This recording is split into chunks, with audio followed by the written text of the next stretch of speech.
empezó la grabación. Y empezamos con una pregunta para el doctor Teddy Rivadeneira.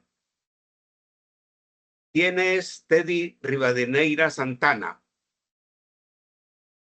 Antes de empezar a decir quién soy, primeramente quiero agradecer esta oportunidad a usted, Hernán, por haberme acogido realmente allá en nuestro país hermano Colombia. Y la acogida que he tenido ha sido muy positiva y por lo tanto, pues, valga la pena para poder expresar ese agradecimiento y a todos quienes conforman este grupo. De la misma manera, aunque no está presente Ramón Mejía, también quiero expresarle mi agradecimiento porque gracias a él, un excelente amigo, una excelente persona, un ser humano a carta cabal, me ha abierto las puertas allá en Colombia. Entonces, quería primero agradecer. Bueno, Con mi nombre muchísimo es gusto, doctor. Teddy Rivadeneira Santana, es mi nombre de pila. Y aunque le decía a Hernán que no soy tan partidario de expresar mis títulos y todo lo demás, porque ante todo soy ser humano, como todos ustedes, como todo el mundo. Soy psicólogo de profesión, escritor. Yo diría, soy escritor, pero un escritor novel, porque no es que, puedo decir, tengo escrito muchísimos libros, recién estoy iniciándome. ¿Qué hay de explicar los libros que tengo escritos? Toda mi vida profesional ha sido guiada con un propósito profundo de contribuir al desarrollo humano a través de la educación. He sido maestro, fui maestro de primaria, maestro de secundaria y llegué a ser maestro universitario por muchos años. Y dentro de la profesión, trabajé en empresas, soy psicólogo clínico inicialmente, después psicólogo industrial. He trabajado a nivel organizacional en las empresas toda mi vida prácticamente, más de 40 años trabajando en empresas. Toda mi experiencia mayor a nivel de la psicología es empresarial. Siempre me ha gustado la reflexión y la transformación interior del ser humano. O sea, siempre ha sido mi inquietud saber qué soy, ¿no? En mi interior, quién soy, por qué actúo de esa manera. Tengo más de 5 décadas dedicadas a la formación, la gestión del talento humano, que es donde he trabajado en todo lo que tiene que ver con recursos humanos, con talento humano en esa área, hasta llegar a ser subdirector de recursos humanos en una gran institución educativa, que es donde terminé mi carrera profesional, para dedicarme allí ya a la escritura totalmente, que es a la que actualmente me dedico. Por lo tanto, mi trayectoria constituye un aporte sólido a la construcción de una sociedad más consciente, justa y empática. Entonces, mi vocación diría que empezó en la educación. Es como les decía, allá por los años de 1978 comenzó toda mi carrera educativa, dando clases pues, en las escuelas, después en colegios y posteriormente en universidad.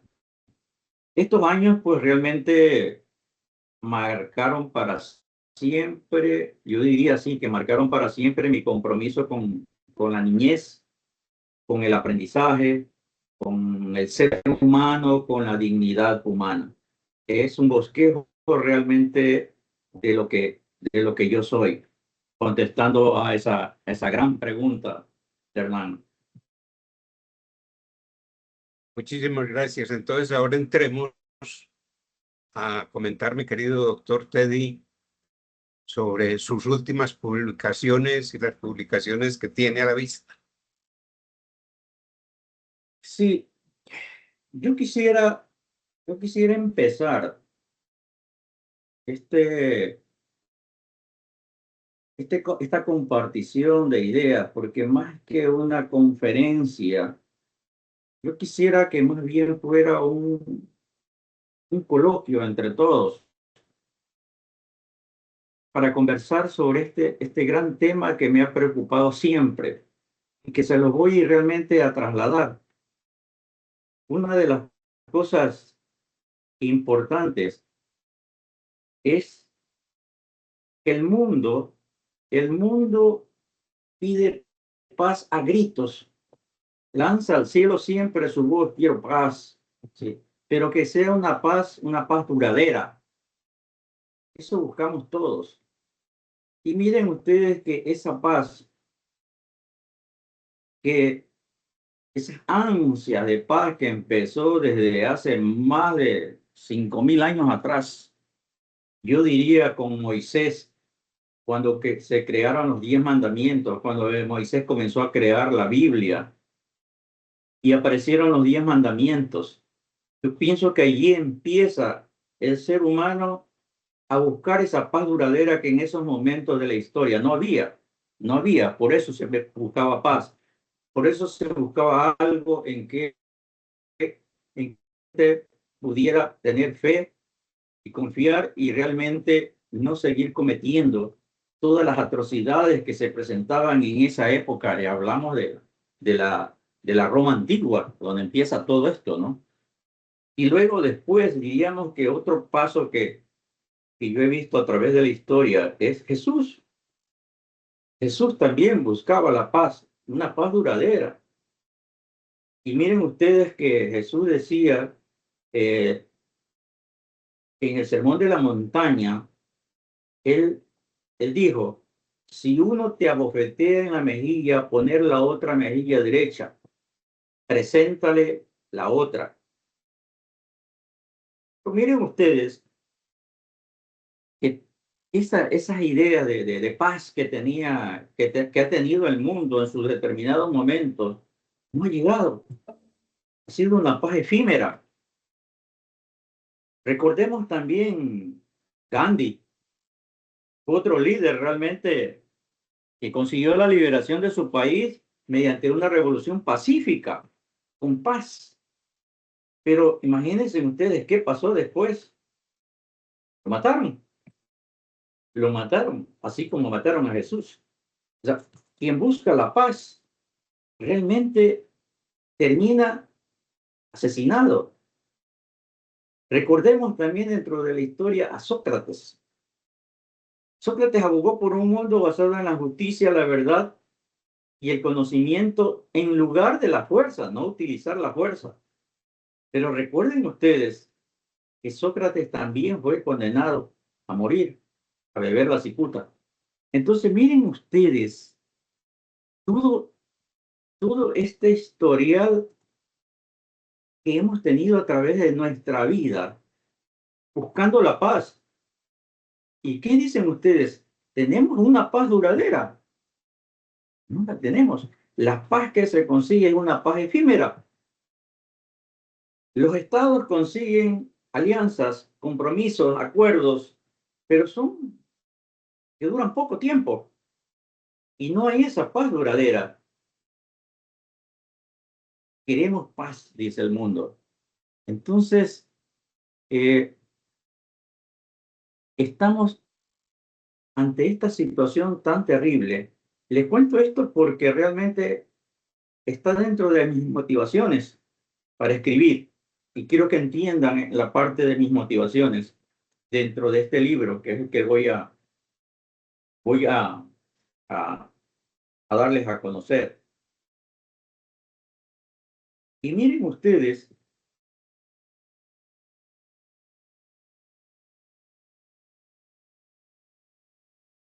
alguien de ustedes me podría decir, ¿por qué exigimos igual trato? Que la justicia sea para todos igual. En un artículo del periódico acá en mi país, la semana pasada salió, dice, la justicia no puede ser selectiva. ¿Qué nos quiere decir con eso?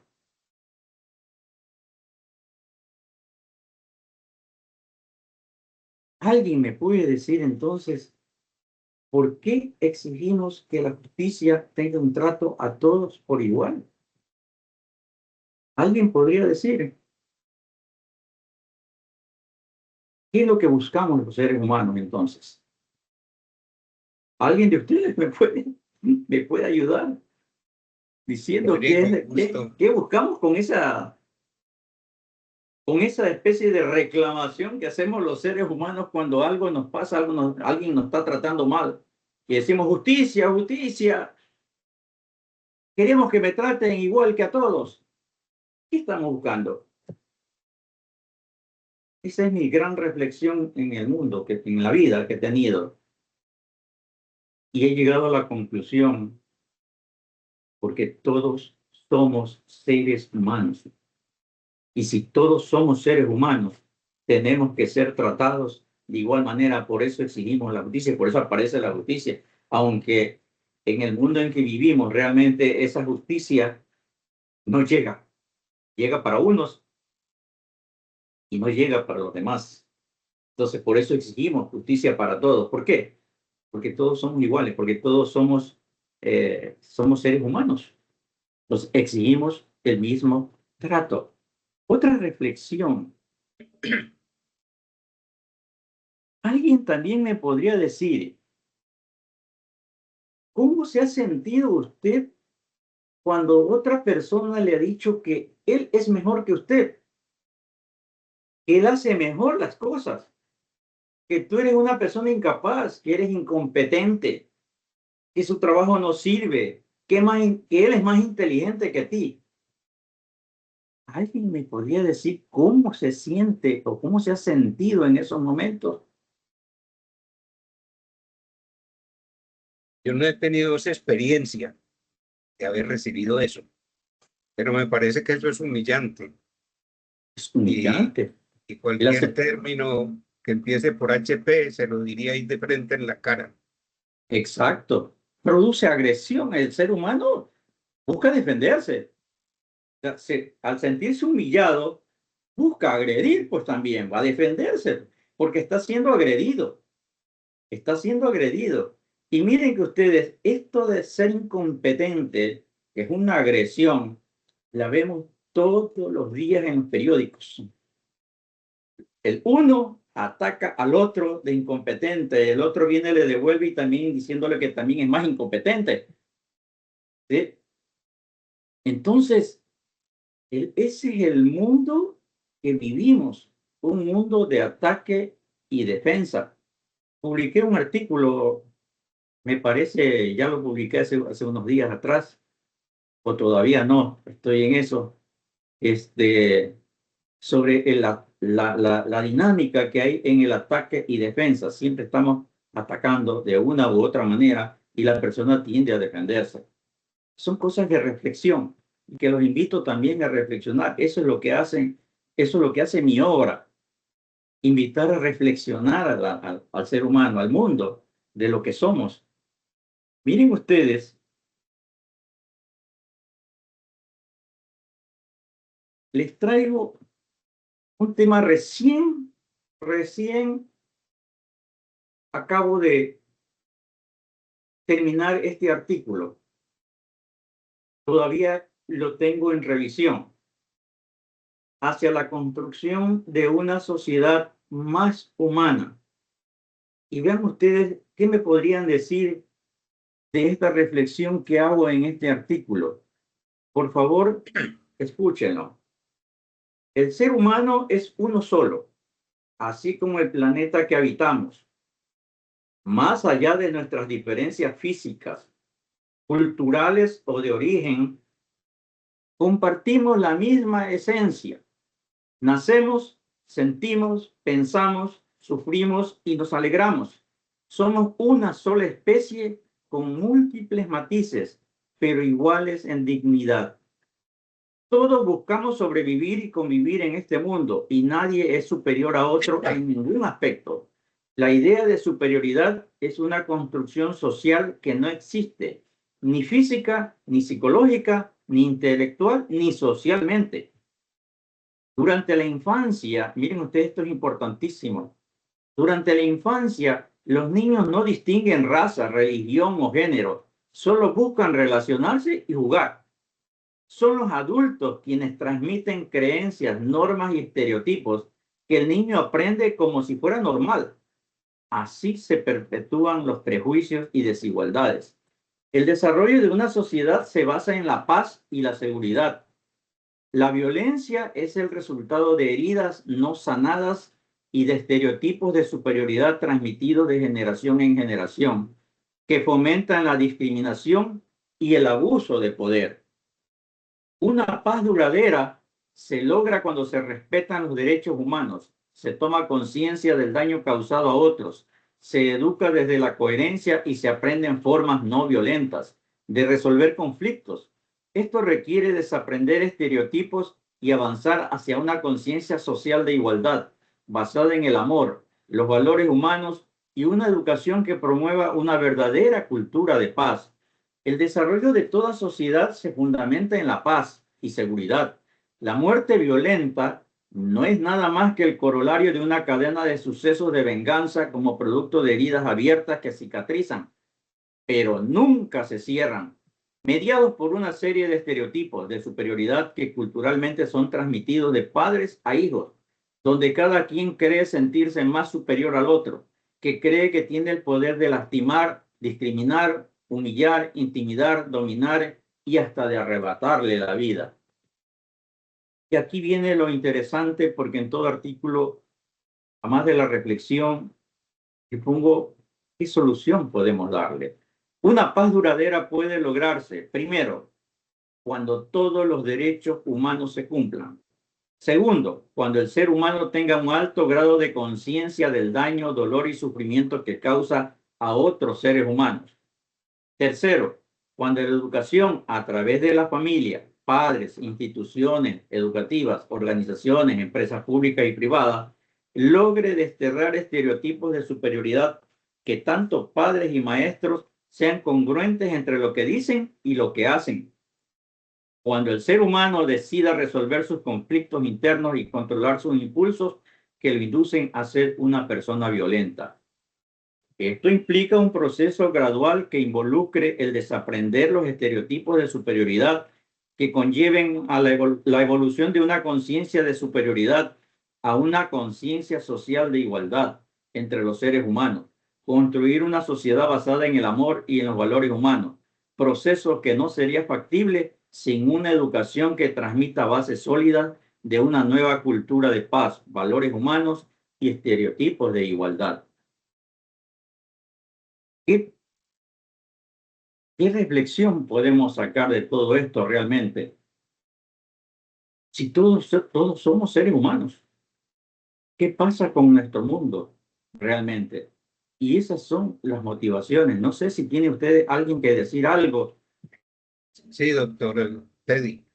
Primero para saludar a Jorge León Pérez, una persona muy importante en la Universidad Nacional de Medellín, y para saludar también al doctor Rodrigo, que nos acompaña, pero que tiene dificultades de salud. Doctor, cuando yo lo oigo a usted, es como si yo me estuviera diciendo eso. Entonces le voy a decir lo que a mí me dice. Todo lo que ha planteado usted es una utopía. Así es, así es. O sea, la paz es una utopía, dicen.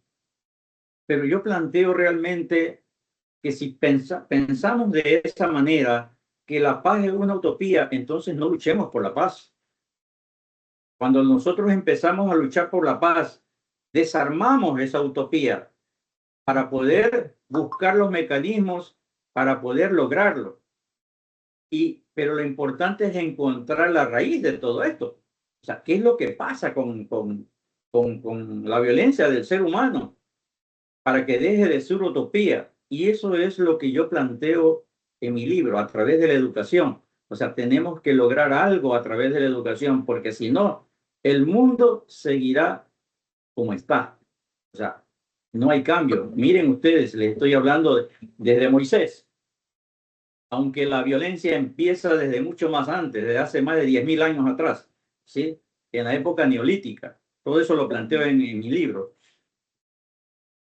Pero todas las personas que han pasado, realmente decimos fallaron, fallaron, no nos han dado la paz realmente que necesita el mundo y vivimos en ese mundo, ¿sí? Y estamos allí movidos dentro de esa dinámica de violencia que vive el mundo y no para, no para. Somos testigos de lo que pasa en el mundo. Es una violencia imparable, imparable, pero algo tenemos que hacer y es donde yo estoy realmente metido en esto, a encontrar algo que nos ayude a solucionar, a salir de este dilema. Y es lo que estoy planteando a través de todos mis libros, porque ya les voy a hablar de los libros que tengo y de los libros que estoy pensando todavía. Hay otro libro que estoy trabajando realmente ahorita y que tiene que ver con las organizaciones, donde también hay violencia. Entonces, vamos, vamos a continuar Perdón, sobre... yo le hago Sí, una pregunta. No es que pregunta, para mí como sociólogo, yo amo las utopías. A mí me parece que las utopías son las que mueven al mundo. Cuando una utopía existe, todo, todo aquel que quiere buscarla se transforma en el proceso de esa búsqueda. Entonces, desde la sociología, la utopía para nosotros es un verdadero motor para llegar a niveles más altos de desarrollo. correcto, totalmente de acuerdo, porque la utopía nos permite a nosotros encontrar caminos, o sea, ¿qué caminos para poder encontrar la solución a los problemas y que deje de ser utopía? Y, y miren ustedes que sí, o sea, en momentos encontramos la paz. Miren ustedes que dice, hay un pensamiento que dice, hagamos la guerra para encontrar la paz. No sé si ustedes lo han escuchado.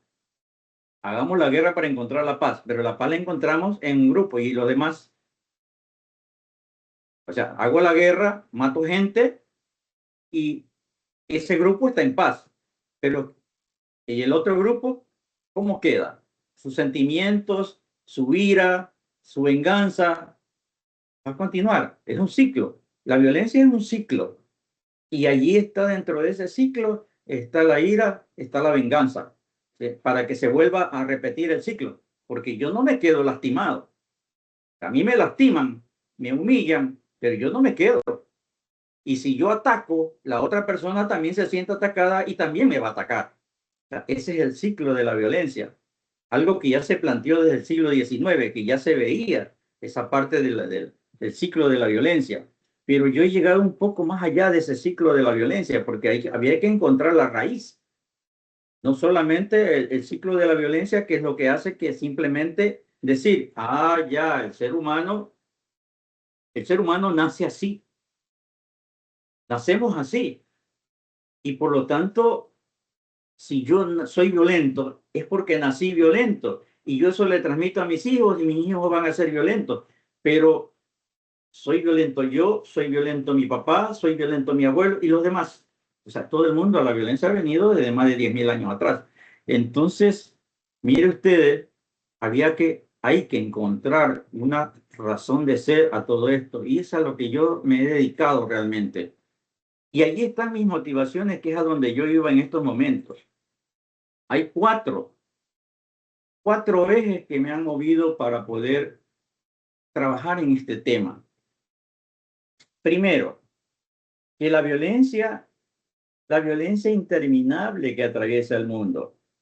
Y aquí podemos decir guerras que parecen no tener fin, que ya hemos dicho, homicidios que se normalizan, terrorismo que siembra miedo, narcotráfico que destruye generaciones y una corrupción enquistada en casi todas las instituciones, muertos en las calles, enfrentamiento entre bandas criminales, sociedades que viven en permanente tensión, en un mundo que clama desesperadamente por una paz duradera, pero que una y otra vez ve cómo esa paz se diluye antes de llegar. Hay un artículo que escribí la semana pasada, no sé si lo habrán leído, El mundo en que vivo. Más o menos es eso. O sea, es lo que yo vivo acá en Ecuador. Y creo que se vive en todo el mundo. Es una dinámica mundial. Segundo punto que de mi motivación es la violencia vivida a lo largo de toda mi vida. Una violencia que no deja huellas visibles, porque hablamos de una huella visible y una huella invisible en la violencia.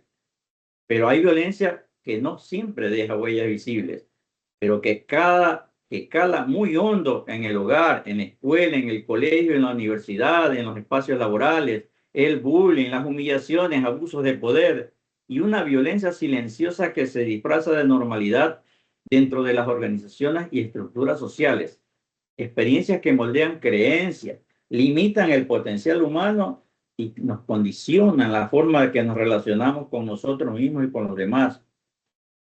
Otra motivación ha sido los profundos problemas sociales que persisten en el mundo, que aparecen de la violencia, que son invisibles y dicen, no depende de la violencia, dependen de la violencia.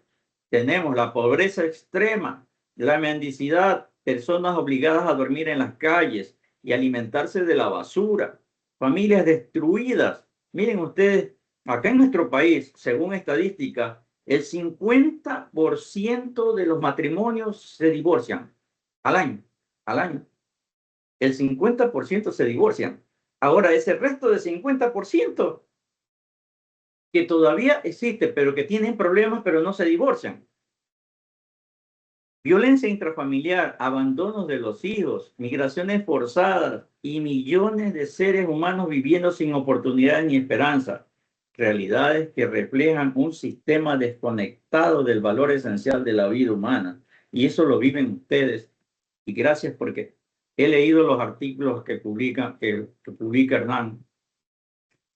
Y realmente admiro la valentía de los periodistas de desenmascarar todo el aparato del Estado en lo que es la violencia dentro de su país. Así también acá en lo nuestro, también vivimos de esos mismos problemas que ustedes viven allá.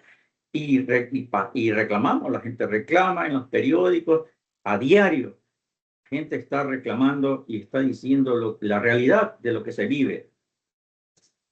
Otra motivación es la necesidad urgente de cuestionar nuestras creencias y despertar como humanidad. Aquí está la clave del asunto, dentro de la utopía que usted manifestaba, Hernán. Detrás de toda violencia, desigualdad y sufrimiento, existen creencias arraigadas que hemos aceptado como verdaderas y absolutas. Mi motivación surge del anhelo de comprender cómo esas creencias moldean nuestra conciencia individual y colectiva y cómo al transformarlas es posible iniciar un verdadero despertar humano. Yo le llamo despertar humano. Un despertar basado en la responsabilidad, la empatía, la conciencia y la construcción de una paz que nazca desde el interior de cada ser humano. Esas son mis motivaciones que les expongo a ustedes. Lo que me ha llevado a trabajar en este tema realmente, no sé, acá en mi país me han dicho que estoy loco. Me han dicho que estoy loco para trabajar en este tema cuando la sociedad se alimenta de la violencia. Y es real, ustedes no me dejarán mentir. ¿Sí? Los estados dicen que quieren paz y sin embargo apoyan la violencia, apoyan con armas, apoyan con bombas, apoyan con todo. O sea, ¿en dónde estamos en este mundo? ¿Qué nos podrían decir ustedes? A ver si podemos conversar aquí antes de entrar a darles a conocer mi obra.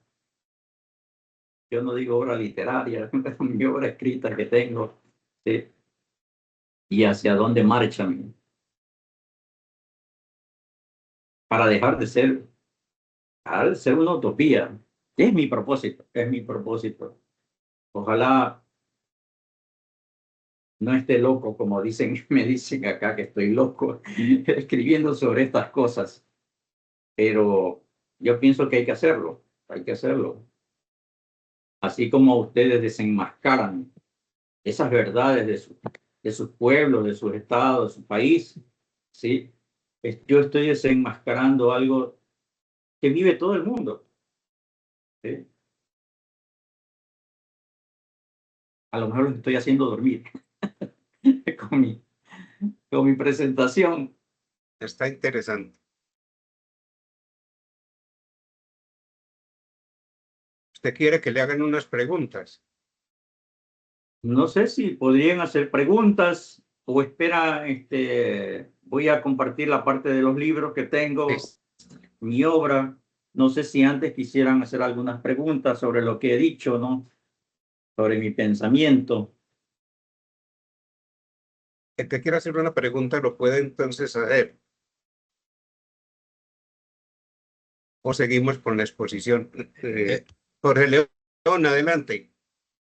eh, creo que el enfoque del tema está enfocado en pasado. Sería muy importante oírle a él cómo ve el futuro, porque es que lo que él dice es totalmente cierto. Yo creo que inclusive más en nuestro país, más en nuestras circunstancias, que llevamos casi que no hemos tenido nunca un día de paz, creo yo, porque desde la época de la independencia de los españoles, con el perdón de Augusto, estamos metidos en líos, esto. Pero, Tranquilo, tranquilo. ¿cómo miramos para adelante? Sí, Adelante, doctor Teddy. sí, en mi libro, y es la segunda, mi libro está compuesto de dos partes. No me toca más que hablar de mi obra, porque allí es que planteo una solución a esta situación. O sea, el futuro, como dice Jorge León, el futuro. Realmente el futuro para encontrar la paz duradera, que es lo que buscamos. O sea, es teoría, prácticamente, como dice, y lo pasado, lo presente, pero falta lo futuro. Es real. Entonces, quiero compartir ustedes, a ver si lo podemos.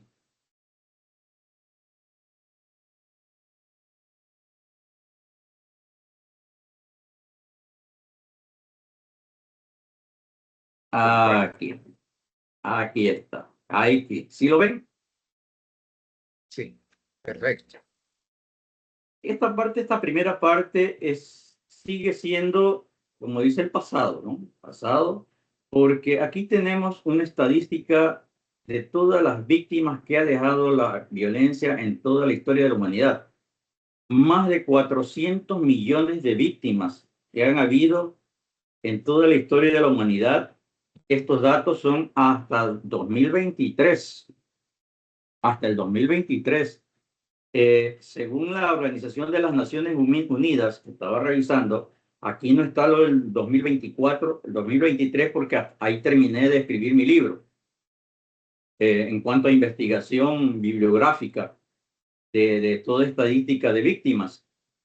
Pero se estaba viendo la Organización de las Naciones Unidas, dice que realmente ha habido un repunte de la violencia en el 2024 y el 2025. O sea, que es decir, que las víctimas que han habido, más de los 400 millones, sobrepasa todavía esa cifra. Y sabiendo que el siglo XXI, la época contemporánea, el siglo XX, perdón, que fue donde se dieron las dos guerras mundiales, en donde dejaron más de 200 millones de víctimas.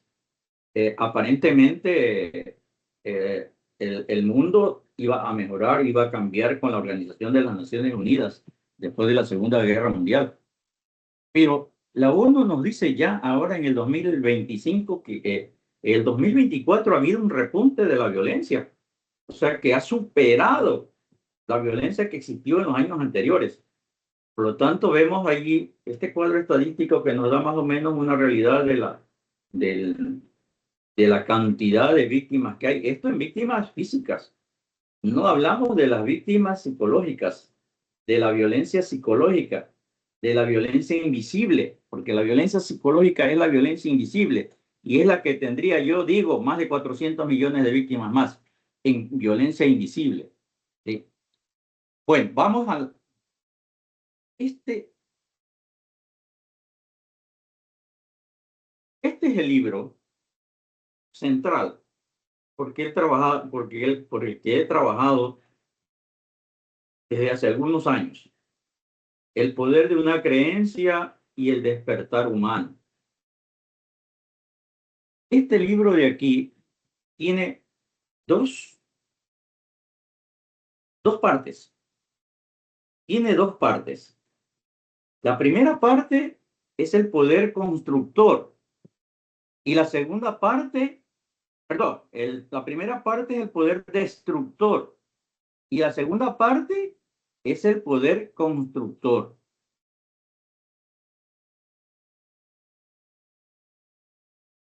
En esta parte, la parte del futuro, diríamos que en la primera parte, que es el poder destructor, ya hemos hablado un poquito sobre ese poder destructor.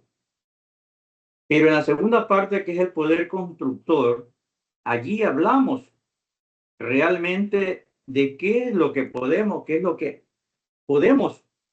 lograr, puede lograr el ser humano a cambiar. ¿Y saben lo que ha pasado según mi teoría? Según mi teoría, es que la vida del ser humano ha transcurrido entre el amor y la violencia. Las dos son construcciones sociales. Y en esto podríamos conversar. Son construcciones sociales, pero la violencia tiene una construcción social más antigua que el amor. Pero aquí está el balance que se da en nuestras sociedades entre estos dos constructos sociales, el amor y la violencia.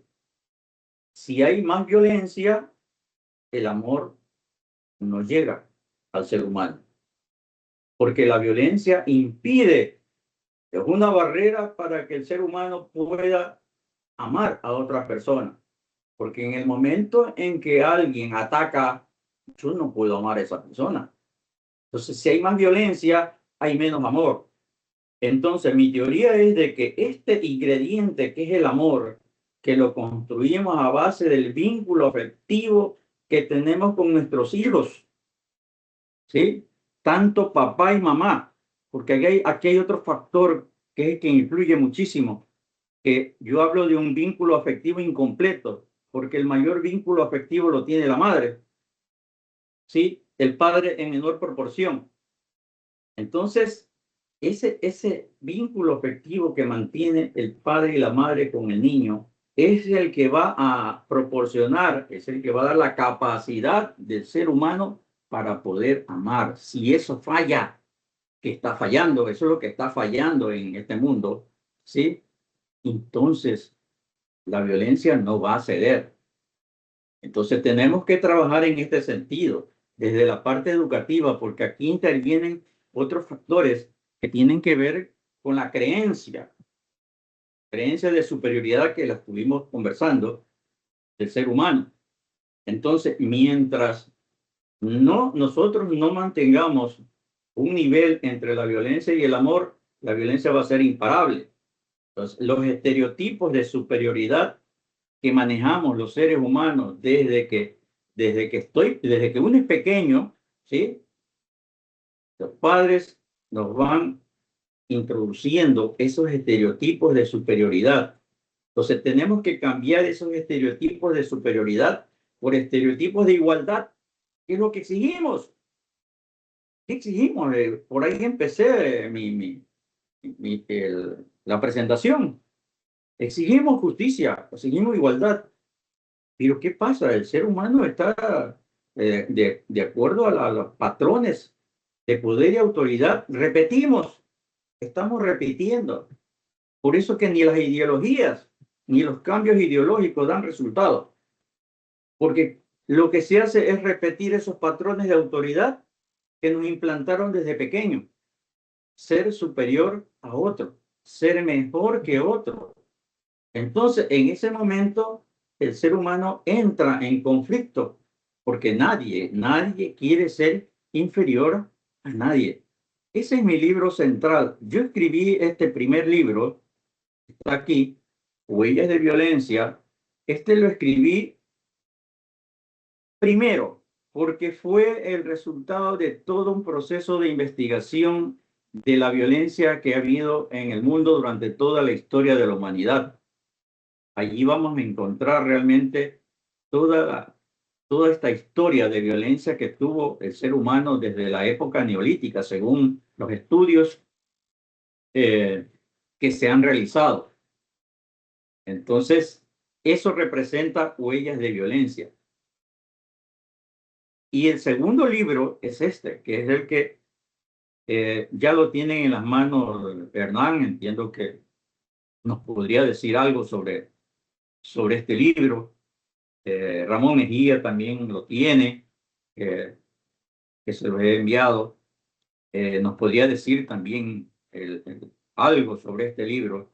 Pero aquí está realmente la parte de cómo construimos, cómo debemos construir el ser humano. Y yo hablo de la educación como parte principal dentro de este proceso. Pacífico, porque es pacífico. Y dentro de la educación debemos trabajar con 4 ejes importantes. Primero, una educación basada en una creencia de igualdad. Una educación basada en el amor y los valores humanos. Una educación basada en el vínculo afectivo de ambos padres. Una educación sexual basada en la verdad y la responsabilidad de la vida del ser humano. Porque lo que pasa es que en la violencia no hay responsabilidad de la vida del ser humano, no le interesa, se mata a quien quiere. Entonces, no hay una responsabilidad de la vida del ser humano.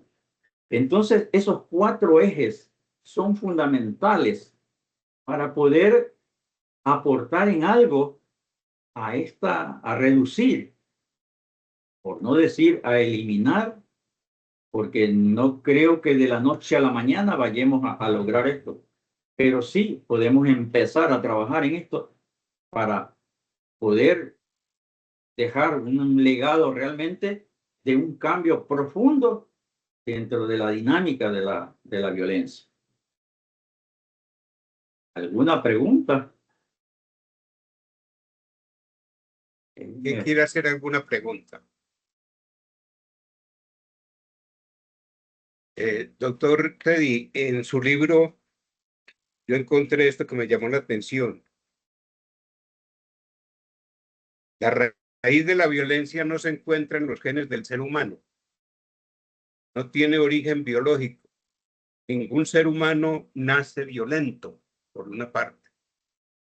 Yo discuto esa frase porque yo creo que la humanidad nace con una tendencia, que la Iglesia Católica la ha bautizado como el pecado original.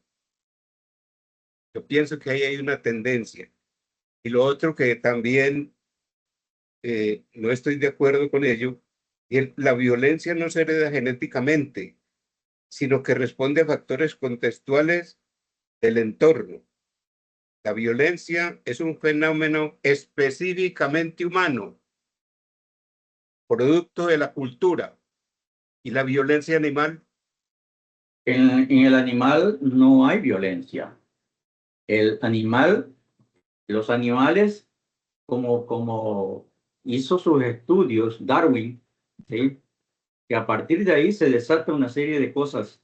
Darwin planteaba la ley del más apto, ¿verdad?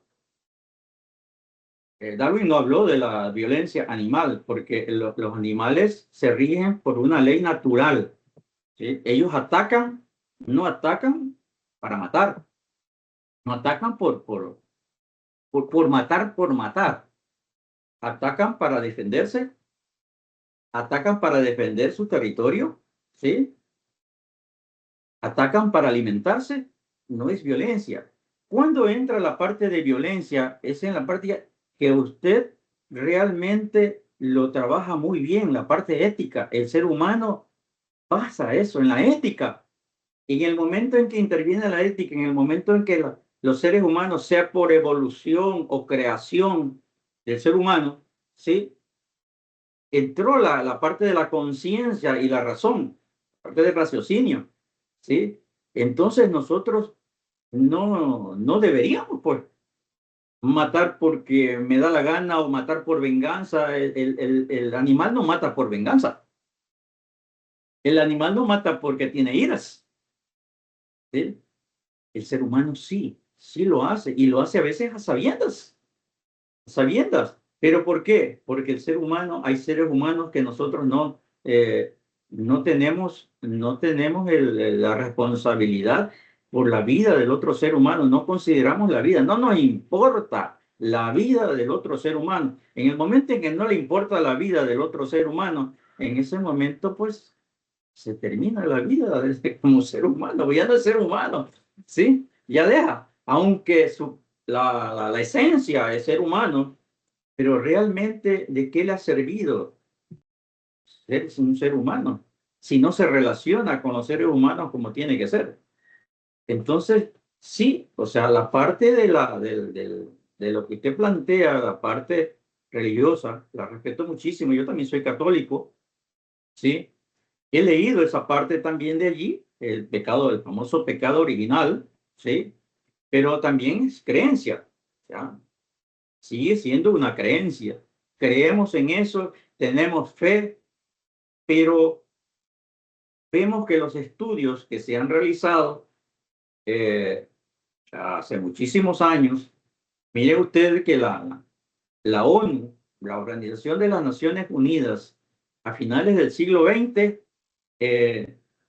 plantea ya lo que está en el libro, que la violencia no es genética. Y la ONU no lo dice porque le parece, ¿no? Lo dice en base a estudios, a los estudios que se han realizado, los sociólogos, que son los que trabajan en este sentido, porque se hacen ese tipo de investigaciones y se va descubriendo. Mire usted que dentro de los estudios universitarios hablamos de Adler. Adler es uno en el siglo XX, siglo XX, plantea, ya en esa época, ya plantea Adler sobre la superioridad humana. Habla de los sentimientos de superioridad que que se deben a un sentimiento de inferioridad, y que el sentimiento de inferioridad, porque la dinámica familiar, la violencia familiar de padres e hijos lleva a que el niño se sienta inferior, y eso poco a poco, como lo va elaborando, hace que el ser humano emplee los mecanismos para no sentirse inferior. Y ese mecanismo es un mecanismo de superioridad, porque nadie en este mundo no podemos vivir con sentimientos de inferioridad. Algo tenemos que hacer para sentirnos mejor. Y ese sentirnos mejor es sentirnos superior. Si no nos sentimos superior, no podemos sobrevivir. Lamentablemente, el, el movimiento darwinista que se creó después de la teoría de Darwin, habló de la ley del más fuerte. Yo creo que ustedes lo han de haber escuchado. La ley del más fuerte. Entonces, esa ley es la que regía, claro, es la ley que regía hasta ese momento. Y sigue rigiendo, por supuesto, la ley del más fuerte. Pero la ley del más fuerte plantea, claro, esa teoría genética.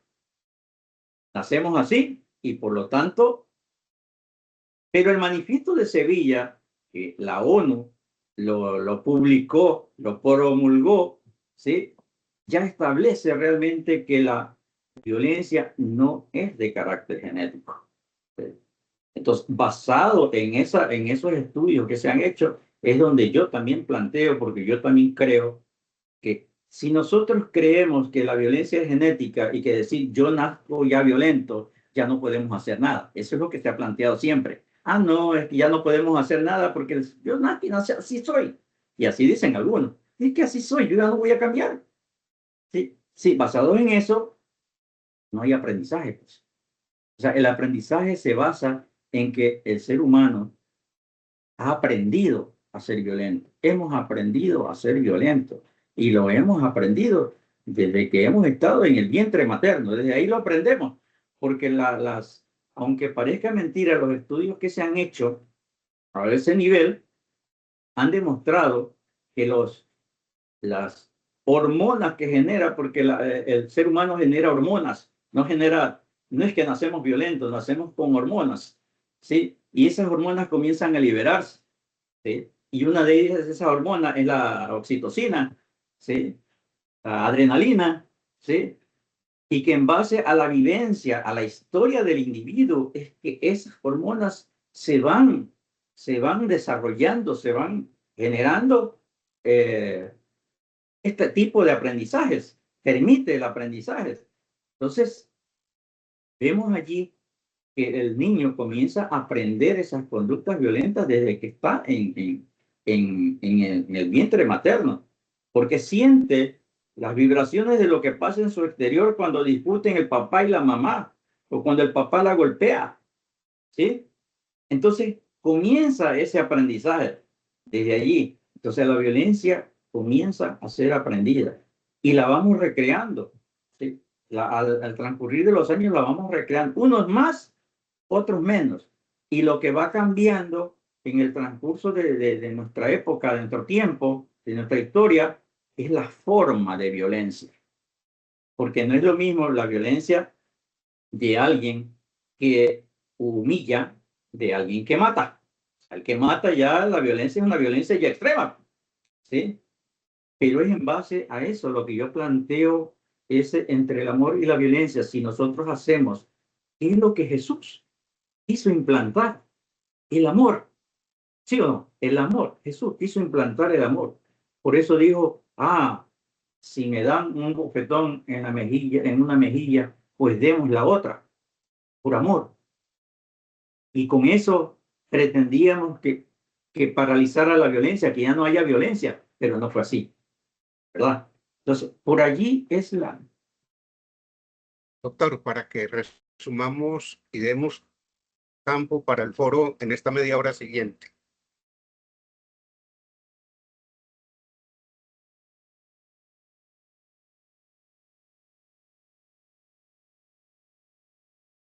Adelante. ¿Quién quiere participar?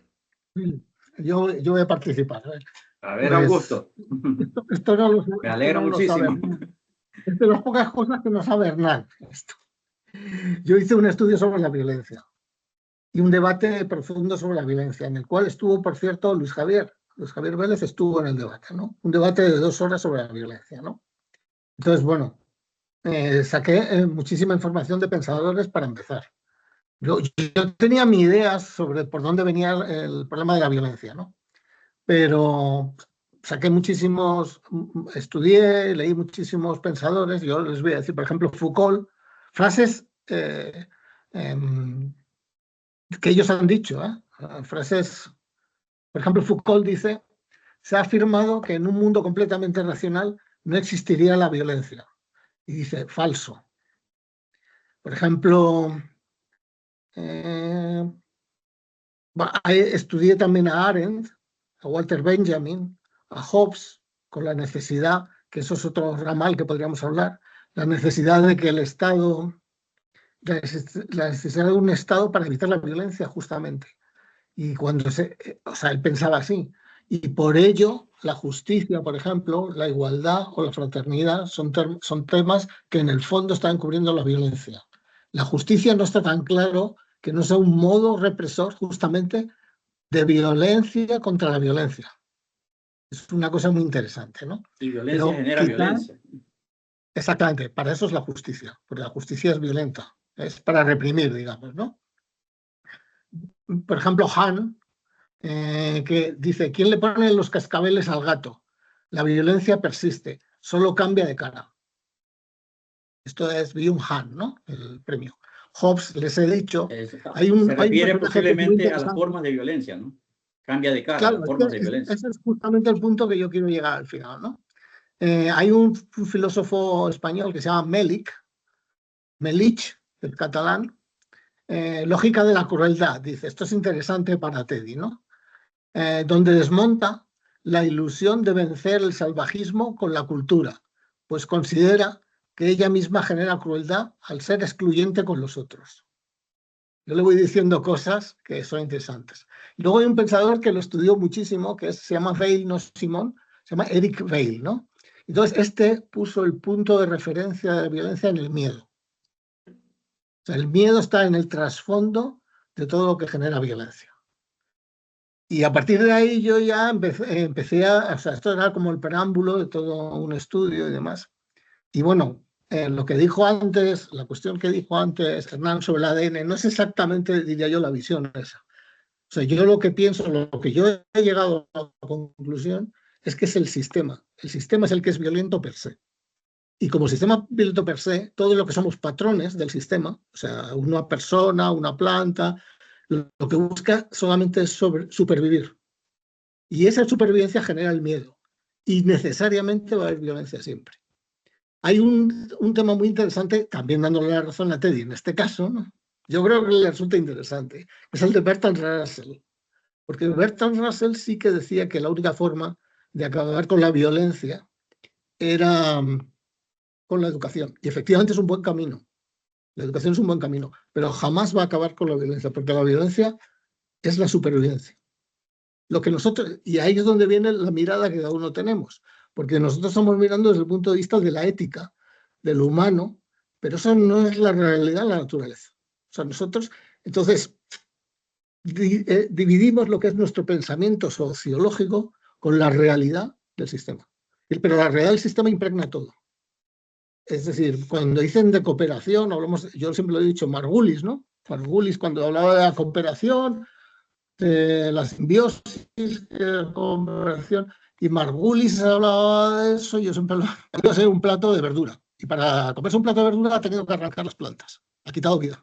Entonces, el concepto de violencia es muy interesante porque va mucho más allá. Y nosotros somos parte del sistema. Ahora bien, si nosotros nos ceñimos a un aspecto sociológico, social, entonces sí que la educación es un arma que, aunque no la va a evitar, pues va a contribuir y efectivamente la familia es muy importante, estoy completamente de acuerdo, pero en realidad nunca va a erradicar. Y luego un toque para Jorge León, que me ha hecho gracia antes con lo de después de... Ya acabo, ya les dejo. Porque el otro día me invitaron a una universidad colombiana. No se le escucha. Había una presentación que era sobre...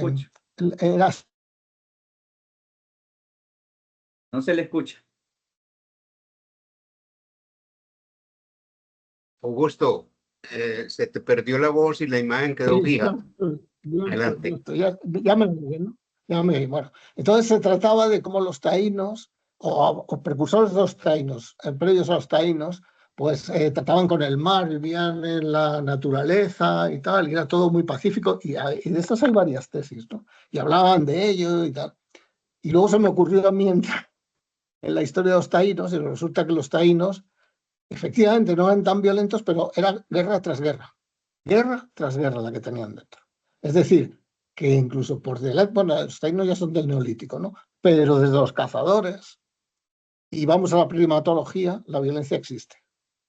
Y es una parte de la supervivencia y es imposible erradicar, con toda la razón que pues la educación de alguna forma frene la violencia. Yo, si quieren, hay un estudio y toda una discusión, yo se lo pongo a disposición a Teddy si él la quiere para sus trabajos, vamos. Muchísimas gracias. Sí, yo planteo es que siempre ha habido esta contraposición de estas dos teorías, ¿no? Y mantiene la violencia, o sea, y creamos teorías para mantener la violencia. o creamos teorías para contrarrestar la violencia. Entonces, lo importante es trabajar con aquellos elementos que nos permiten contrarrestar esa violencia y buscar los mecanismos para poder reducirla, porque sabemos que si la violencia tiene más de 10.000 años, es imposible que de la noche a la mañana vayamos a lograr un cambio y tener una paz duradera. Ahí está la parte utópica que se dice, pero el ser humano tiene que hacer algo, o sea, algo tenemos que hacer, y en ese que hacer algo está la otra teoría de la reducción de la violencia, en donde unos consideran de que podemos trabajar la violencia a partir de los efectos de la violencia, que es lo que pasa con los estados. Ponen más policía, aumenta el índice de criminalidad, aumentamos los policías, ¿verdad? O sea, se trabaja sobre los efectos de la violencia y no se trabaja sobre las causas de la violencia, buscando la raíz de esa violencia. Si nosotros encontramos el porqué, porque allá es que tenemos que ir nosotros a buscar el porqué de esa violencia, la raíz de esa violencia, ¿sí? Porque si nosotros decimos también, es que nacemos genéticamente, somos violentos, salimos predispuestos a la violencia, entonces no tiene opción al aprendizaje. ¿Para qué vamos a aprender? Entonces, pero para ya desaprender, aprendemos para desaprender. Entonces, así dice, pues un grupo dice, bueno, ¿y para qué? ¿Para qué vamos a...? Sí, pero hay, si ya nacimos hay una cosa que violentos, es no importante. necesitamos educación. Sí, pero hay Adelante, otra cosa que es importante. Augusto. Es otra cosa que es importante. Un segundo artículo, que este sí me lo pidió, no, fue a través de una charla aquí, yo hice otro artículo que es quitarse el velo. Es que lo que no puedes, no te digo a ti, cuando digo no puedes es en general, no se puede llegar a una raíz de una cosa si no nos quitamos el velo para mirar. O sea, si no vemos dónde está la violencia, si Se te perdió la voz, Augusto. podemos saber cuál es la raíz. Te he cogido muchísimo. Tú vas a sobrevivir de miedo, de creencias arraigadas. Por ahí va bien. Por Pero ahí, hay que quitarse el velo. Por ahí va creencias bien. arraigadas. Por ahí. Lógico, es Mucho. que el mundo en general se desenvuelve a partir de creencias. Todos son creencias. Nos movemos con creencias, ¿sí? Toda la historia de la humanidad, porque el ser humano desde el comienzo comenzó a cuestionarse a sí mismo y pensar, bueno, ¿de dónde vengo? ¿A dónde voy? Y aparecen las creencias, ¿sí? Creando su propio entorno, ¿sí? De cómo fue creado el mundo. Entonces, son creencias y trabajamos con esas creencias. Pero dentro de esas Es creencias, tribal. ¿cómo Es influyen esas tribal. creencias arraigadas? Es tribal. Claro. Es cultural. Por eso decía Melik que la cultura hay que tener mucho cuidado porque genera violencia, porque es tribal. La cultura. Ya es que Exactamente. hablamos del fútbol del Real Madrid. Una cosa insólita. Del Madrid o de cualquiera es insólito cómo se puede llegar a la violencia por un partido de fútbol por ser tribal. Es una cosa verdaderamente asombrosa. Y vemos que la violencia, hay una raíz cultural genérica en todo el mundo. O sea, es una cultura mundial de la violencia, no es específica de algo en particular, es de todo el mundo. ¿Sí? Pero tenemos que luchar contra eso, pues, o sea, algo tenemos que hacer. Y yo me he ubicado en el plano de que tenemos que aprender sobre esa violencia, la raíz, o sea, creer en alguna raíz, o sea, tenemos que creerla, ¿sí? Como creencia hay que creer, o sea, si no creemos, tampoco vamos a poder hacer algo. O sea, lo primero que tenemos que hacer el ser humano es creer, tener fe, ¿sí? De que eso nos va a hacer cambiar, nos va a hacer modificar. Si estamos de acuerdo que a través de la educación podemos lograrlo, entonces podemos hacerlo. O sea, y ahí estamos, ¿no? Acá en mi país estoy trabajando en un proyecto que se llama Sembrando Paz. Lamentablemente, como yo les decía, acá me creen un loco. O sea, todo lo que estamos planteando aquí realmente es una locura. Es una locura. Entonces, cuestión de locos, dicen, ¿no? Ponerse Perdón, a doctor. pensar en la violencia si ya no tiene solución la violencia. Perdón, doctor. Algo Vamos a decía. preguntarle a los Rodrigos, a Rodrigo, a Rodrigo Arango, y a Rodrigo Jaramillo si quieren participar. Adelante los Rodrigos.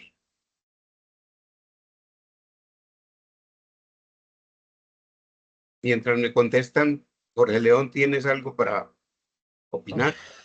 Sí, Hernán, yo creo que todo lo que nos ha dicho Ted y las apreciaciones del doctor Augusto, algo de la intervención tuya, eso es cierto, eso no tiene ningún debate, ese crecimiento, esa evolución, esa forma creciente, pues es real, es una situación, un diagnóstico aún hoy que realmente no admite demasiada discusión. Yo concluiría que estamos ante una pandemia creciente, o sea, esa pandemia de la paz, pues está creciendo con una cantidad de variables nuevas, porque todos los días hay variables nuevas y realmente el grado de afectación de distintas variables, el multiculturalismo que tenemos, las mismas comunicaciones, la forma como están evolucionando los sistemas de comunicación, de conocer los hechos del mundo y todos esos acontecimientos en la cual gran mayoría lo que están hoy generando son odio. Uno mira, por ejemplo, el problema de Israel y de los Hamas, mira el problema de Ucrania, mira ahora lo de Irán, pues esos son daños que nunca lo ve uno que puedan tener y cómo cicatrizar y toda serie de cosas. Pero quisiera llegar a una gran conclusión y yo me enfoco mucho más en el futuro. A mí se me hace que el gran problema, el gran planteamiento de la paz es una palabra que yo llamo seguridad. O sea, la paz debería generar seguridad y todos nosotros, en cualquiera de nuestros ámbitos de trabajo, de vida familiar, de todo, estamos inseguros. La seguridad sería el tema que debía garantizar el obtener la paz, ¿cierto? Y todos, yo creo que ninguno de nosotros tiene hoy algo que le diga que no está seguro. En toda la integridad de su vida está inseguro. El término a lograr a través de la paz el producto sería seguridad humana. Adelante, doctor A ver, Teddy. Rodrigo, adelante, qué gusto. muchas gracias. A ver, yo pienso que estoy muy de acuerdo con quienes han orientado la formulación hacia la cultura. Yo creo muchísimo en la cultura. La cultura no es buena ni es mala por sí, simplemente es la cultura. Y esa cultura está determinada por los comportamientos y conductas de las personas que conforman ese grupo. Entonces, ¿cómo cómo mejorar o disminuir, como decía el doctor Teddy? Estoy trabajando para disminuir la violencia. Es un proceso de transformación cultural. Que hay que formular una definición primero. ¿Cuál es la cultura que queremos? ¿Cuáles son los comportamientos y conductas que le vamos a enseñar al niño desde que llega al colegio, al adulto, al empresario? En fin, cada persona en su rol, cuáles son esos comportamientos y conductas que merecen ser transformados para que podamos convivir mejor y cada vez acercarnos más a una solución de la violencia vía transformación cultural, o sea, con nuevos comportamientos y conductas diferentes. Muchas gracias. Excelente. Rodrigo Arango, Rodrigo Botero, yo sé que estás muy agripado, pero no le hace. Hola, Sí, dale. que tengo mucho problema de la voz, Sí, no le pero hace. muy interesante y me gustaría mucho analizar a fondo lo que dice Belic, que menciona Augusto, porque yo sigo creyendo que sí, la solución sí está en la cultura, en la formación de la gente.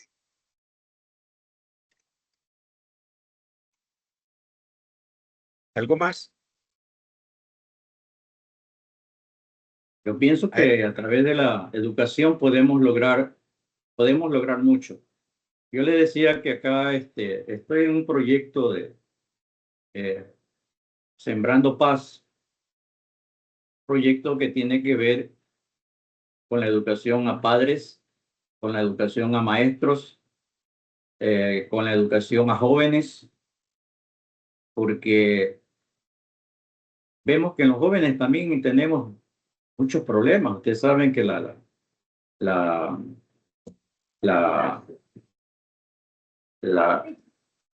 los cambios que se dan dentro del proceso de desarrollo del joven, del adolescente, tienen que ver con cambios de carácter biológico y hormonal.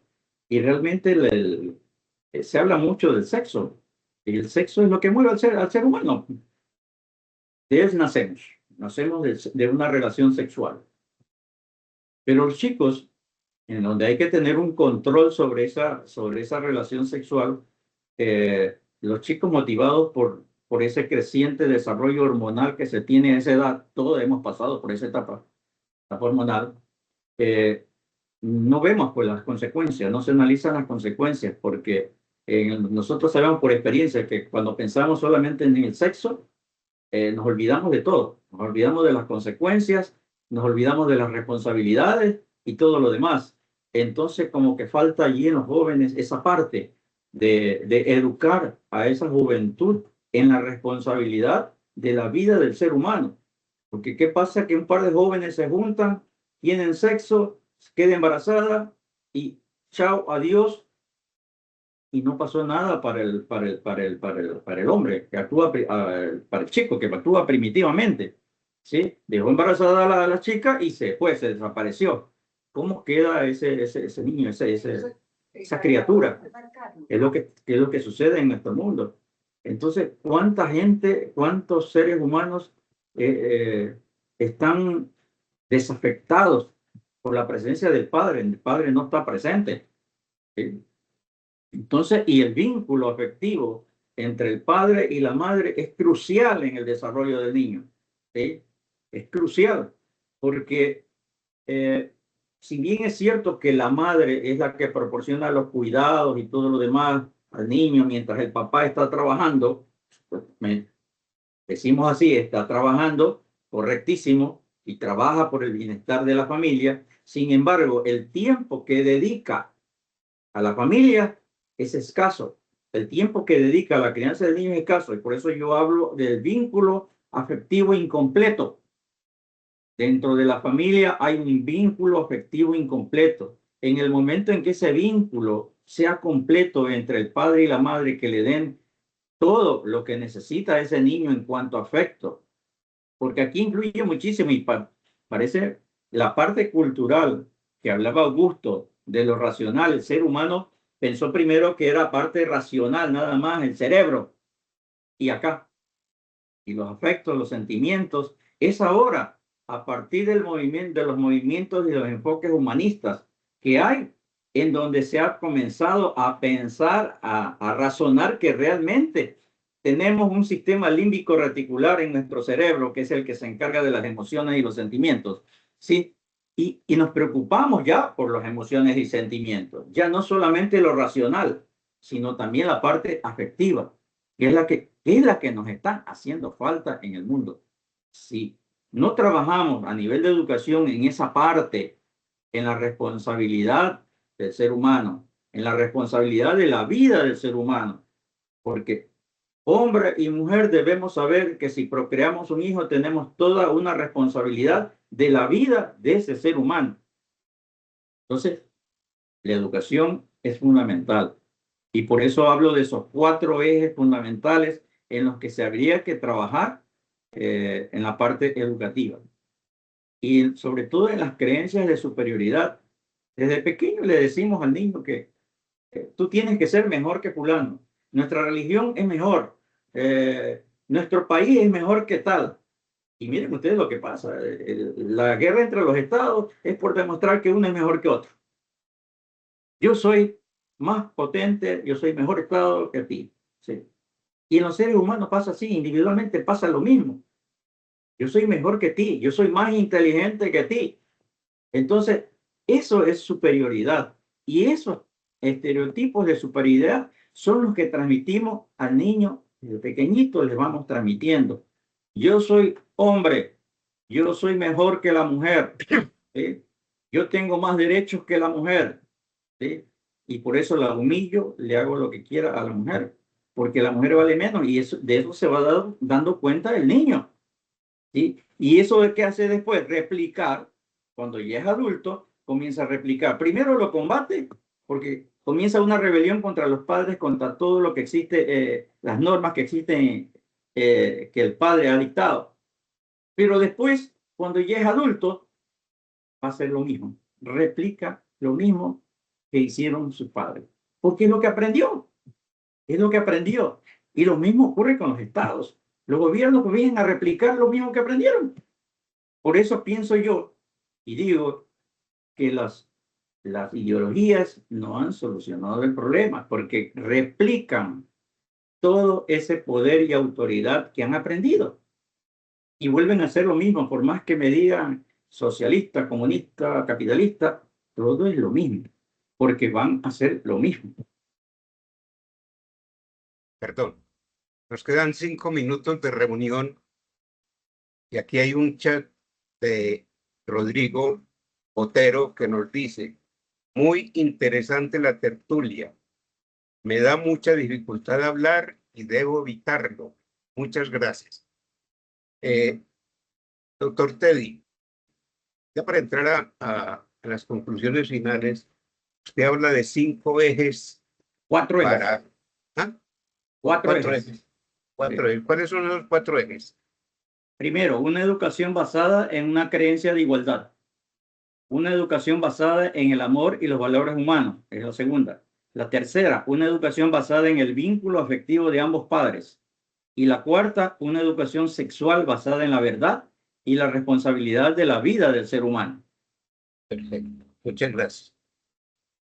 Jorge León había levantado la mano.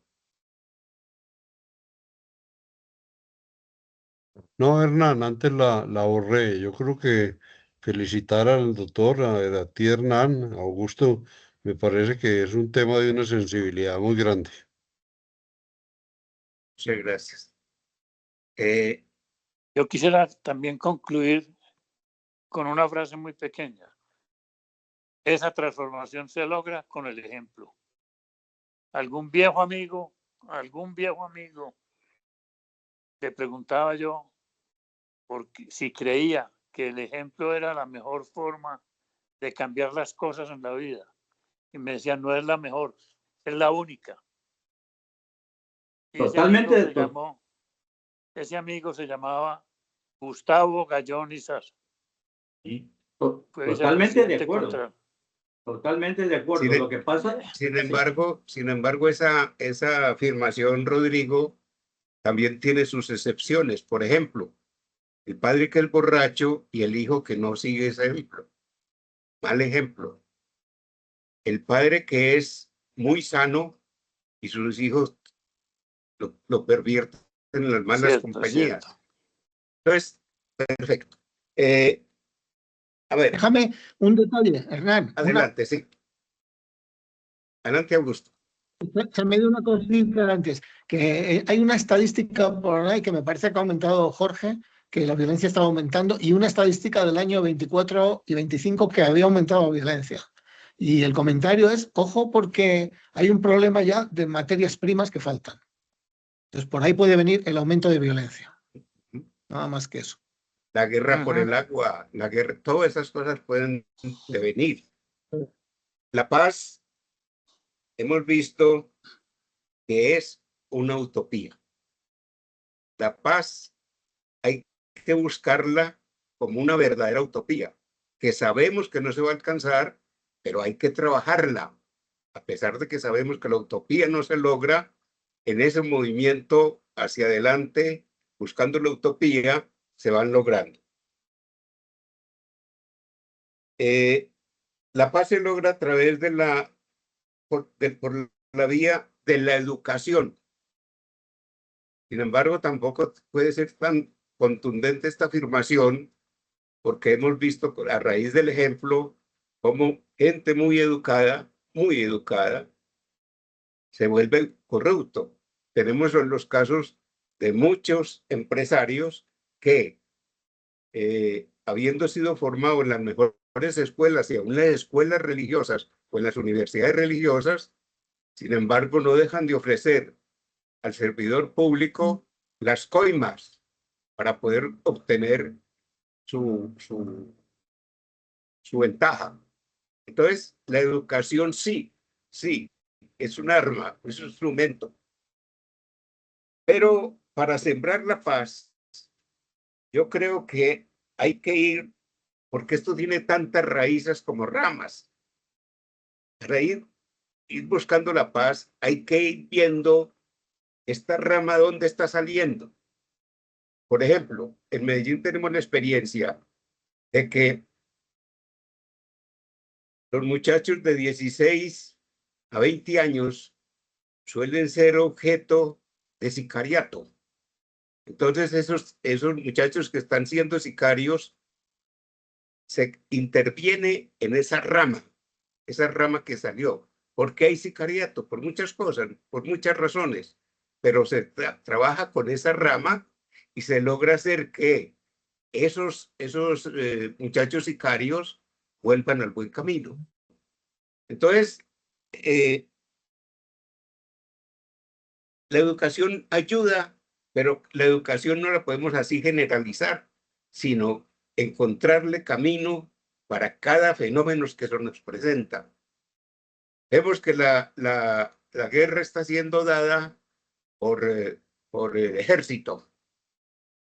¿Qué vamos a hacer con el ejército que llega a un problema, que hay en una sociedad pacífica y arrecias con las armas?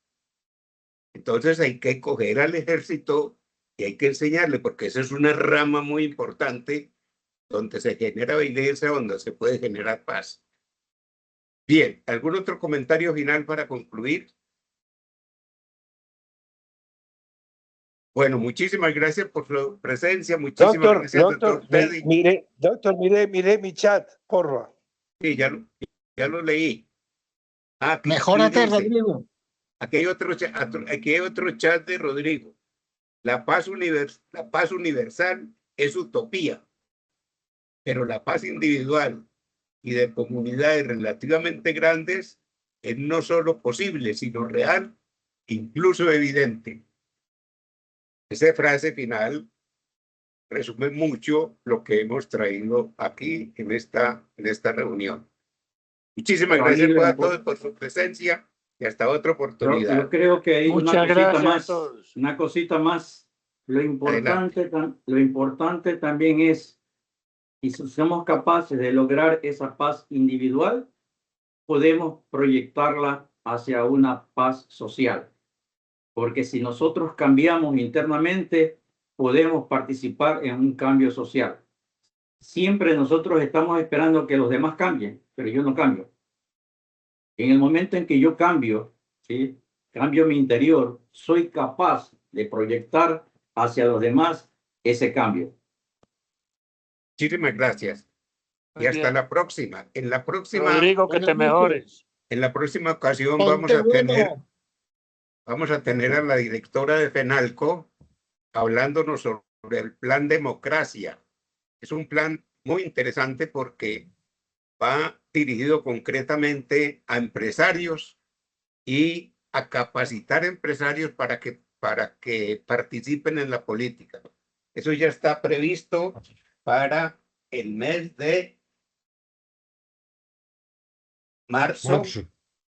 4 de marzo, miércoles. 4 de marzo, miércoles. Tenemos prevista esa conferencia que es bien importante.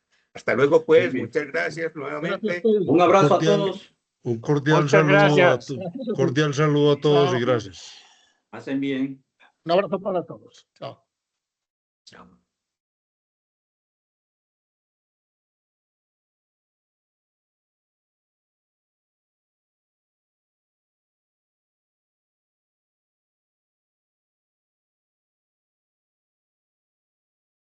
Rodrigo, ¿estás ahí? Rodrigo.